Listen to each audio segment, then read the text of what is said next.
Okay, so each of the classes, you guys left off at different points yesterday in chapter 14. So if you need to, you can fast forward until you get to the point we left off with yesterday. Or if you need a little refresher, you can always follow along with what I'm doing. Bear with me, I haven't used a smart slate in a while, which is how I write on this. So if it's a little unorganized, I'm sorry, but you'll get the point. So number 5 says you bought a new set of 4 tires from a manufacturer who just announced a recall because 2% of those tires are defective.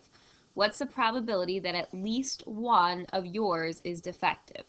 So remember we talked about yesterday that when you hear the word at least one, okay, so the probability that at least one tire is defective, that instead of going through all of the possibilities, right, we can use the complement. And the complement of at least one tire being defective would be that no tires are defective. So the way I would do this is 1 minus the probability that none are defective. So I have 4 tires. It says you bought a set of 4 tires. Okay? The probability that a tire is defective is 2%. So the probability that it's not defective is 0.98. So technically, right, the probability that it's not defective is 0.98. But we have 4 tires that we're looking at. None of those 4 tires can be defective. So the first tire isn't defective, and the second tire, and the third tire, and the fourth tire.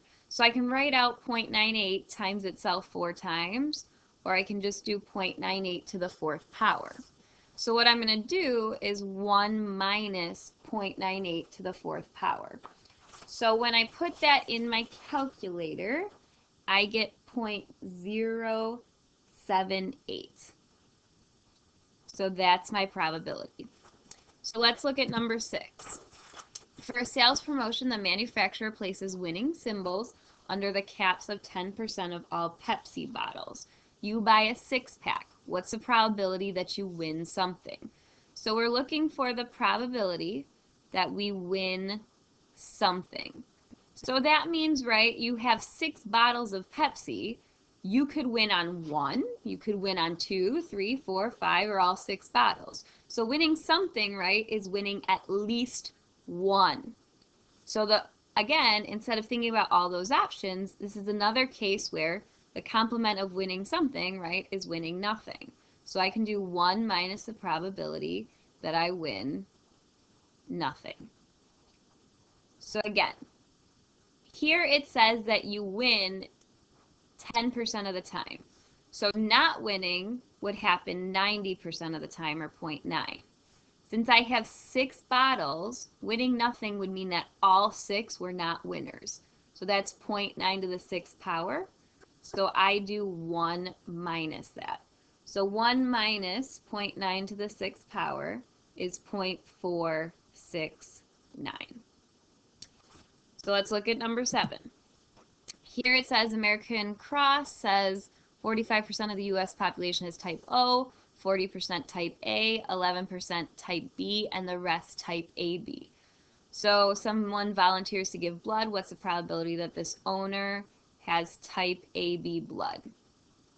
So we're given all the other types except AB, so I can do 1 minus the rest of them. So 0.45 plus 0.4 plus 0.11. So when I do that, I get 0.04. So that's the probability that you have type AB blood. So this next one says the probability that you have type A, or, remember this is the union sign, that means or, type B blood. So I'm finding the probability of type A plus the probability of type B. Well, the probability of being type A, it says, is 40%, so 0.4. Type B is 11, so 0.11. So that's 0.51. And then the last one, the probability that you're not type O, well, that could just be the complement, right? The complement of not type O is that you are type O. So I can do 1 minus the probability that you're type O. The probability that you're type O is 0.45. 1 minus 0.45 is 0.55. Part B, here we're looking at 4 potential donors. So the probability that they're all type O. Well, the probability that one person is type O is 45%. Now I have 4 people that need to be. So I can write 0.45 out 4 times. Right? I'm multiplying it together because first person has to have type O, and the second, and the third, and the fourth. Or, right, I could write 0.45 to the 4th power. Either way, you should get the same answer when you plug it in your calculator, and that's 0.041. So the second one, the probability that no one is type AB. So they could be any other type but AB. The probability that you're type AB is 0.04. So the probability that you're not type AB is 0.96. Since we don't want any of them to be AB, and there's 4 people, I'm doing 0.96 to the 4th power. So that gives me 0.849. Then 3, they're not all type A. Now that means a lot of things, right? They're not all type A means none of them, 1 of them, 2 of them, or 3 of them could be type A. Just not all of them, so not all 4. Think about this. This is a complement just in the other way. The opposite of not all of them being type A is that all of them would be type A. So I can find this by doing 1 minus the probability that they are all type A. So 1 minus the probability of being type A is 40% or 0.4, and I need all 4 of these people to be type A. So this is to the 4th power. So 1 minus 0.4 to the 4th power is 0.9744. And then number 4, at least one person is type B. This is another complement, right? This one is the one we're used to. So the probability that at least one person is type B is the same as 1 minus the probability that no one is type B. So the probability of being type B is 11%. So the probability of not being type B is 89%. Since no one can be type B, that means all 4 of them are not. So it's 0.89 to the 4th power. So 1 minus 0.89 to the 4th power is 0.373. All right, so now we're ready for chapter 15. So if you read like you should have, chapter 15 had a few things that you need to know. So the first one that we'll start with, even though it's in the middle, is conditional probabilities. So conditional probabilities we use when we're given a piece of information. For example, if I have the information about all high school students, and I'm trying to find the probability that they're a sophomore. Maybe I know that the student is a female, so I don't have to look at all the students, right? I only have to look at the girls. We're given a piece of information that kind of helps us. So this formula right here is read as the probability of A given B. So this line right here is the given, or that's what signifies that it's a conditional. The B value, or the B in this case, this variable, stands for the given piece of information. So whatever is given goes in the second spot, or where the B is in our formula. So if I have a conditional probability, I use this formula. You would do the probability of A and B divided by the probability of B. The other thing is we talked about independence yesterday, but there is actually a formula that we can use to see if things are independent, and that uses a conditional probability. So it says the probability of A given B should equal the probability of A. So that means that the fact that B happened has no effect on the probability of A. If these two probabilities are equal, they're independent. The last one is an OR probability. Before, yesterday, we just added ORs because we had disjoint events, so events where the AND couldn't happen. Not all of your events will be disjoint. So if you have OR inequalities, you need to add the two probabilities together and subtract any probabilities that they have in common, or their AND. So we'll go through examples which will make it a little bit easier, but these are important formulas that you might want to write down. All right, so let's look. So number 1, it says back in chapter 1, we suggested that you sample some pages of this book at random to see whether they held a graph or other data display. We actually did just that. So they drew a sample and 48% of the pages had some kind of data display, 27% of the pages had an equation, and 7% of the pages had both a data display and an equation. So in statistics, we actually use a Venn diagram to help us sometimes with our information. So one circle is going to be the data display. The other circle is going to be the equation. Now, the middle, right, where they cross would be both, and it tells us that 7% had both a data display. So I'm going to put this into decimal form. This will be 0.07. Now it says 48% of the pages had some kind of data display. What people like to do is put 0.48 here. The problem with that is that this entire circle, and I'm going to erase this because it's going to be bad, but this entire circle should add up to 48. That 7% that's in here, that's part of the data, right? It's the pages that had both data and an equation. Well, 48 plus 7, right, is 55. So that doesn't work. The entire circle should add up to 48. So instead of putting 0.48 here, I'm going to put 0.41. This way, right, if I think about this piece and this piece, the entire circle now adds up to 48%. The same thing with the equation side.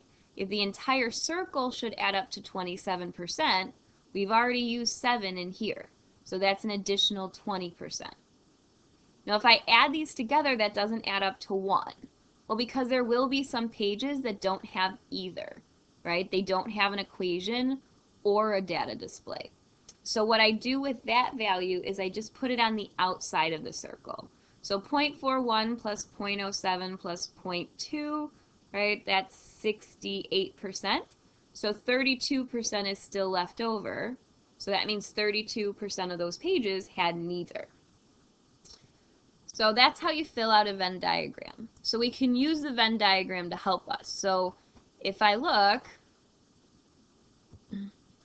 right, the probability that a randomly selected sample page had neithers. So probability that it had neither, we found that out in our Venn diagram, right? It's 0.32. Now this one, the probability that it had data display but no equation. So the nice thing about how we did this, right, is this entire thing adds up to 48%. This 7% means that it had both a data and an equation. The 41%, right, would be the data but no equation. So I don't have to do any math because I did it already in the Venn diagram. It's just 0.41. So let's look at D. So D says make a contingency tables for the variables display and equation. We've already made contingency tables before. It's a two-way table. So I have two variables, display and an equation, right? So I'm going to make a table. This side is going to be the display, so there either is a display or there isn't. So display versus no display. And the equations are going to be over here. So there is either is an equation or there's no equation. And then in a two-way table, right, we also use our totals. So I'm going to put total at the bottom down here, and I'm going to put total on the side here. So what information they gave me, and again, I'm just showing you different ways to organize your data. It said that 48%, right, had a data display. So there was a total of 0.48, right, for data displays.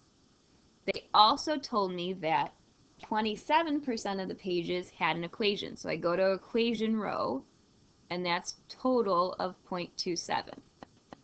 Then they told me that 7% had both. So I go to display and equation, and in this cell, right, that would be 0.07. That right there gives me enough to fill in the rest of the table, right? If this is 0.07 and the total is 0.27, what's left here would be 0.2.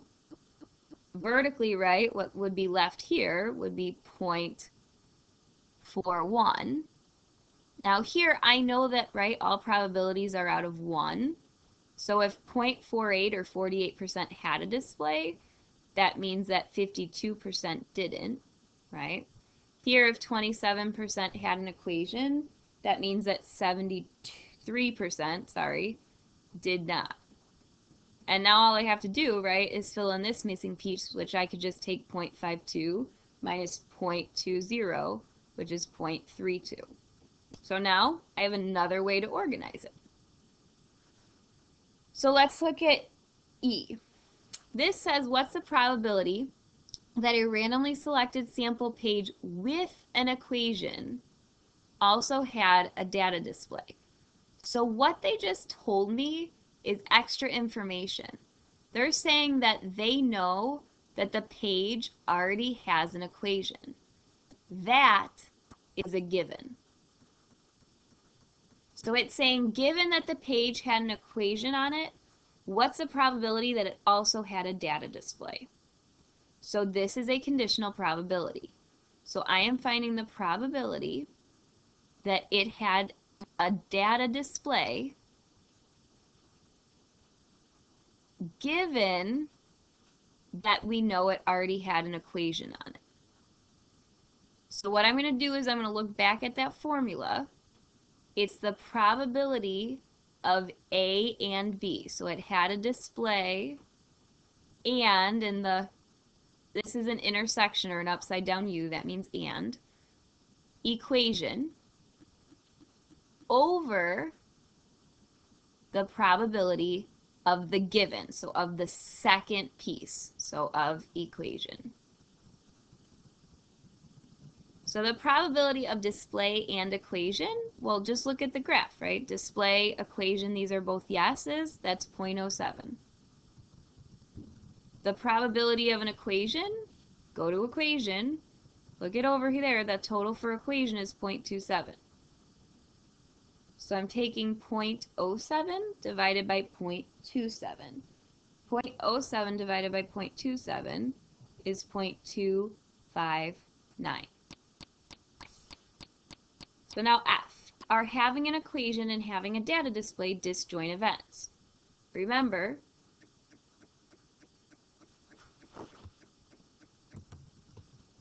okay, sorry, I lost my train of thought. So remember, being disjoint means one event could happen, the other could happen, but not both. Well, if you notice, right, it already told us that 7% had both a display and an equation, so they can't be disjoint events. So no, because you can have both a display and an equation. Now G, are having an equation and having a data display independent events? So for this, right, we're going to use the formula. The probability of A given B should equal the probability of A. Now, all you need to do for this is you can pick what you want your A and your B to be, right? We have equations and data displays. But if you notice, right, in E, we already had to come up with a conditional distribution or a conditional probability. So I'm just going to use that. I'm going to use what I've already done. I'm not going to make extra work for myself. So what this is saying is if they are independent events, the probability of having a display given there's an equation should equal the probability of having a display. So I found out, right, that the probability of the conditional was 0.259. The probability of having a display, look at display, look at total, is 0.48. These are not equal, so they are not independent. So if they are independent, the two probabilities would be equal. These are not equal, so they are not independent. So let's look at another example. Oh, look at that. What's the formula we use for conditional probabilities? When should we use this formula? So we talked about this, right? The probability of A given B equals the probability of A and B over the probability of B. And we use this when we have givens. The formula for checking independence, the probability of A given B should equal the probability of A. All right, moving on. All right, driver's license. So notice this one, it actually already has a contingency table, but it doesn't have totals. So the first thing I'm going to want to do is find some totals. So the totals, sorry, let me look at my notes. The totals, we have 0.33 has a license. No license is 0.67. That should be a 7. And then this adds up to 1. For 9th graders, it's 0.27. For 10th graders, it's 0.25. For 11th graders, it's 0.25. And for 12th graders, it's 0.23. So those are my totals. So here it says you're randomly selecting one student. What's the probability that they're a freshman? Well, all you do is go to grade 9. The total, it's 0.27. B, what's the probability that they have a driver's license? So you go to driver's license, the has license, you go to the total, it's 0.33. Here, the probability that he or she is a senior and has a driver's license. So this one we've got a little bit more, right? We don't just go to senior or license, we go to senior, so 12th grade, and license. So that's the 0.16. So it's just a cell. Now here, we're saying what's the probability that a senior has a driver's license. This one is conditional. It's not saying he or she is a senior and has a driver's license. It's telling you what's the probability that, given they're a senior, they have a driver's license. So, what's the probability that they have a driver's license given they're a senior? So I'm doing the probability that they have a driver's license and they're a senior over the probability that they're a senior. So driver's license and senior, we figured that out, right? It's 0.16. The probability that they're senior, I know it's hard to see on my table, but that's 0.23. All right, you go to 12th grade and the total. 0.16 divided by 0.23 is 0.696. So E, what's the probability that a legal driver is a senior? So we're finding we're just interested in legal drivers. That's a condition. That's a given. So the probability that they are a senior given they're a legal driver.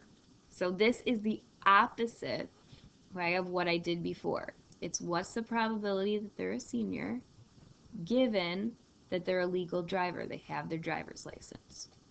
So the top is still going to be the same. It's the probability, right, that they're a senior and they have a driver's license. But the bottom, right, we're conditioned on having a driver's license. So the probability of senior and driver's license we know is still 0.16. The probability that you have a license, if we go back to the table, sorry, if we go back to the table, right, it's have a license is 0.33. So 0.33 goes on the bottom. So 0.16 divided by 0.33 is 0.485. So now F. What's the probability a person has a driver's license or is a senior? So this is, again, just normal, right, because it's a person, so it's not conditioned on anything. So the probability that they have a driver's license or they're a senior. Now here's where you need to be careful. These are not disjoint events. You can be a senior and have a driver's license. So I have to use that formula that I gave you guys at the beginning of this video.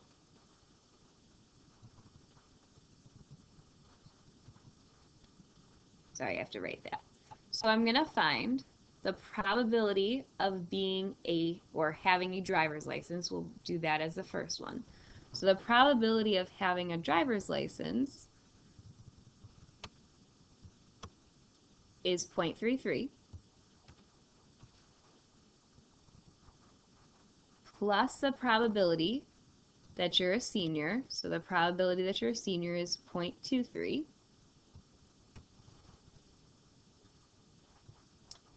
Minus the probability that you have a driver's license and you're a senior. So that's 0.16. So 0.33 plus 0.23 minus 0.16 is 0.40. The reason why we do this is if you look carefully, let me try to do this.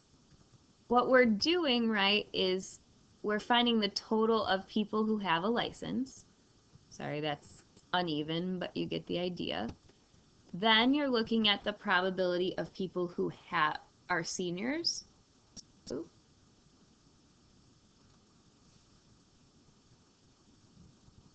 Notice what happens with the colors, right? When you overlap blue and yellow and highlight, they make green. What happened is you counted the 0.16 twice because it was counted in the license row and the 12th grade column or the senior column. So you have to be careful, right? That's why we do subtracting, because we've already counted it one time. We don't want to count it twice. All right, let's move on. Number 5. In its monthly report, the local animal shelter states that it currently has 24 dogs and 18 cats available for adoption. 8 of the does, but it should say dogs, and 6 of the cats are male. Find each of the following conditional probabilities if an animal is selected at random. Now these are a bunch of givens. Before I even worry about that, right, it has a lot of information. I am going to go ahead and I'm going to make a table to help me sort this information out. The variables are the type of animal and the sex of the animal. So, right, the animal, they're either dogs or cats.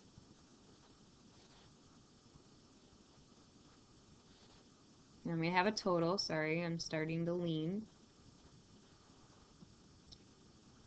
And then it's either a male or a female.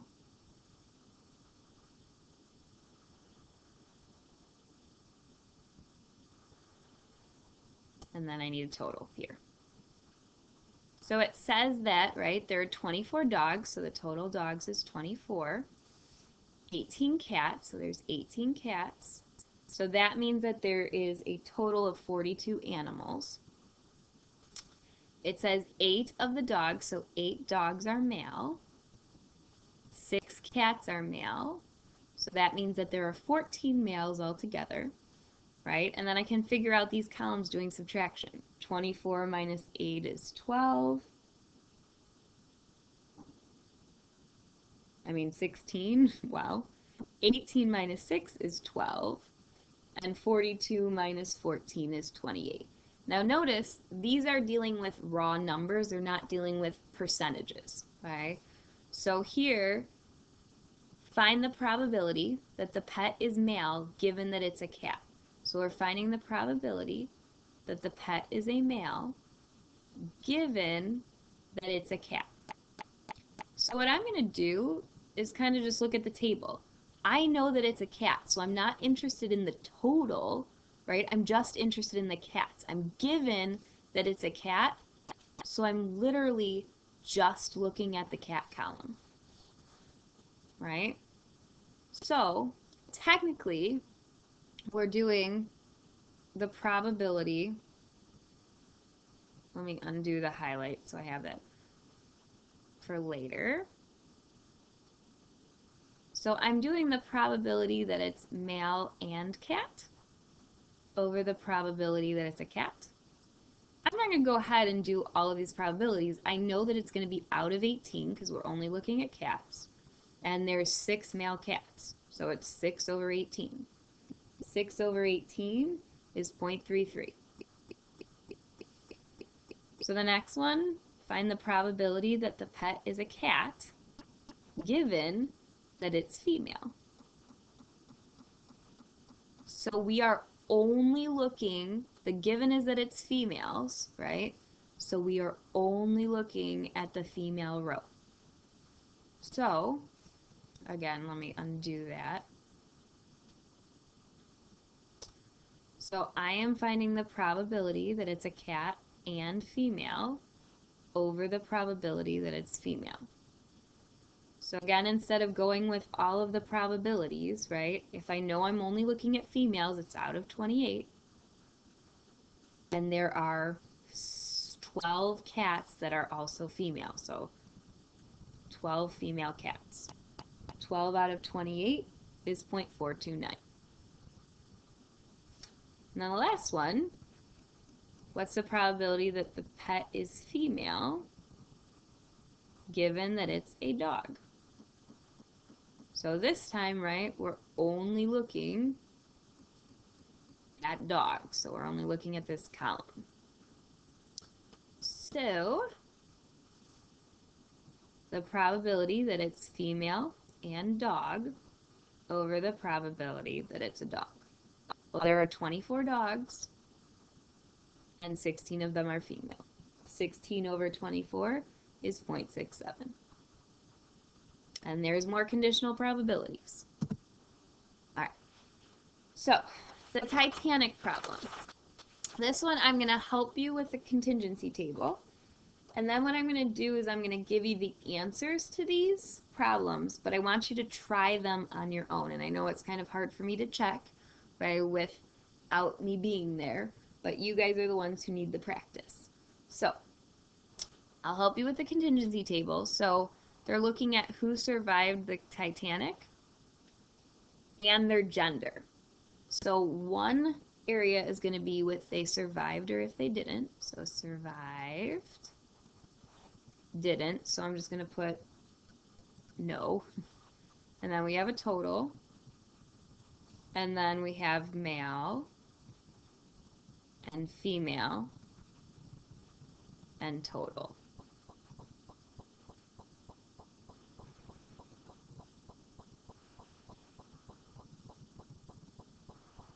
That shouldn't say totat, that should say total. Okay, so it says there were 2,201 passengers. So the grand total is 2,201. It then says that 367 out of 1,731 males survived. So I know there were a total of 1,731 males, and that 367 of them survived. It also says overall 711 survived. So overall, the total survived is 711. So with this information, I can fill out the rest, right? 711 minus 367 is 344. I could do 1731 minus 367 to get this, which is 1364. I can do 2201 minus 1731, which is 470. I can do 470 minus 344, which is 126. And here I can add these two to get this total, or I could take 2201 minus 711. Either way, it's 1490. So now that you have your contingency table, I want you guys to pause this and try these problems on your own. Once you've tried the problems, check your answers. Okay, so hopefully you've paused this. But the probability survive should be 0.323. The probability that you're male should be 0.786. Female and survived is 0.156. Survived given a female is 0.732. Male given you survived is 0.516. Probability that you died given you're a female is 0.268. Probability that you're female given you died is 0.085. And then the last one is 0.484. So if you have any questions on these, I can answer them tomorrow, okay? But those should be your answers when you work through them. So let's go to number 7. So number 7 says Dan's Diner employs 3 dishwashers. Al washes 40% of the dishes and breaks only 1% of those that he handles. Betty and Chuck each wash 30% of the dishes, and Betty breaks only 1% of hers, but Chuck breaks 3% of the dishes he washes. He, of course, will need a new job soon. You go to Dan's for supper one night and hear a dish break at the sink. What's the probability that Chuck is on the job? So first thing you should notice is that you hear a dish break. That's a given. You know the dish breaks. So now what's the probability that it was Chuck? So I'm trying to find out the probability that it's Chuck given a dish breaks. Now, I have a lot of information here. I could try to work this into a contingency table, but it's, broken up into each of them. They're either working or they're not, and then they either break a dish or they don't. So instead, another thing we can do, and if you read, you know this, is a tree diagram. So when I have a lot of information here, I like to work through a tree diagram. So you start with what you're starting with, right? The worker, who's working. So there's 3 people that could be working, so I draw 3 branches. And we've got Al, Betty, or Chuck. So it says Al washes 40%, so the probability for Al is 0.4, and Betty and Chuck are each 0.3. So then if it is Al, right, 2 things could happen. He could either break a dish or he cannot break a dish. So I'm going to use BR for break a dish, NB for not break a dish. It says the probability that Al breaks a dish is only 0.01, 1%. So not breaking the dish is 0.99. For Betty, the probability of her breaking a dish is also 0.01, so her not breaking a dish is 0.99. And then for Chuck, he breaks 3%. So 0.03. And no break would be 0.97. So now what we usually do with tree diagrams, and I'm going to have to erase this on the side to give me room, is where we go from here is we put together the and probabilities for this. So from here, I'm going to find the probability that Al is working and he breaks a dish. So that would be 0.4 times 0.01, which is 0.004. Then I'm going to find the probability that Al works and does not break a dish. So 0.4 times 0.99 is 0.396. Notice if you add these two probabilities, it adds to 0.4. That's what should happen. So Betty, the probability that it's Betty and she breaks a dish is 0.3 times 0.01, so 0.003. The probability that it's Betty and she doesn't break a dish is 0.3 times 0.99, which is 0.297. So then we're dealing with Chuck. So Chuck, the probability that he's working and he breaks a dish is 0.3 times 0.03, so 0.009. Then the probability that it's Chuck and he doesn't break a dish is 0.291. So now that I have all of this, right, what we're looking for is the probability that it's Chuck given that a dish breaks. So I'm finding the probability that it's Chuck and it breaks over the probability that it breaks. I don't know the overall probability that a dish breaks. I have all of these little pieces. This is why I need to do this, because if you're asking why did she have to do this much work, this is why. I need the total probability that it breaks. There are three situations where it breaks. When Al is on the job, when Betty's on the job, and when Chuck is on the job. I need all three of those. So in order to get the probability that a dish breaks, I have to add all of those little pieces together. So 0.04 plus, or sorry, 0.004 plus 0.003 plus 0.009 is 0.015. Now the probability that it's Chuck and it breaks is 0.009.